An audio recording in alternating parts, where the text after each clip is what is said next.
Alright guys, we're making a quick video talking about 1911s and how you can make your trigger better. There's some people out there that can do really good trigger jobs, but they still feel really sluggish because you can always make your trigger lighter and your trigger will still be sluggish because of what basically friction. So you just got to reduce friction and sharpness in places because you got sharpness around here and like your sear spring, sharpness here.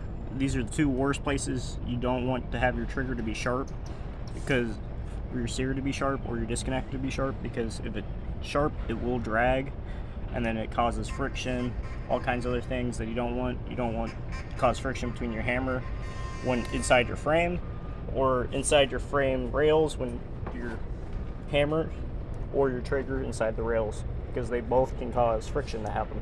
So how do you eliminate the friction? You can sand these down and polish them, and then polish the tops of these off with a Novaculite stone. Do the same thing with these.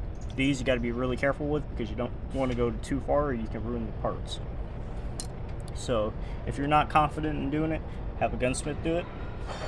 Same thing with everything else. Another good way to tell if your friction's really bad in your gun, if you can't take your trigger, and this one's a little oversized, so it won't do it as well as some other guns. But if you can't shake your frame and your trigger just falls out, that's another good sign to know you have a lot of friction.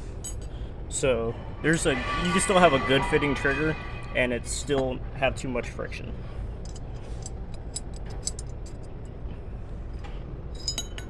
That's what your trigger should do every single time. You don't want to make your trigger too loose because then your trigger will wobble up and down, which you don't want, but you still want to be able to fall right out. If it falls right out, you have less friction, therefore you have a better trigger pull and everything works better together. Let me put it back together and show you what I mean by just a better together.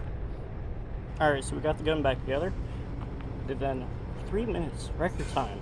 Alright, so let's show you what I mean. This gun is unloaded and we've already safety checked this gun. So now we're gonna go ahead and safety check again before we even pull the trigger. Okay, so safety check, no magazine, nothing in the chamber. Now what we're gonna do is go ahead and pull that trigger once we know it's safe.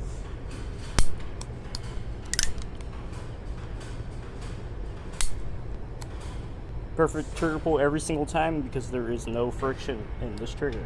When you reduce the friction in your 1911s, your trigger pull will always be way better, no matter the poundage.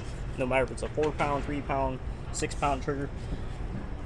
When there's smoother flow between all your parts and less friction, everything runs better.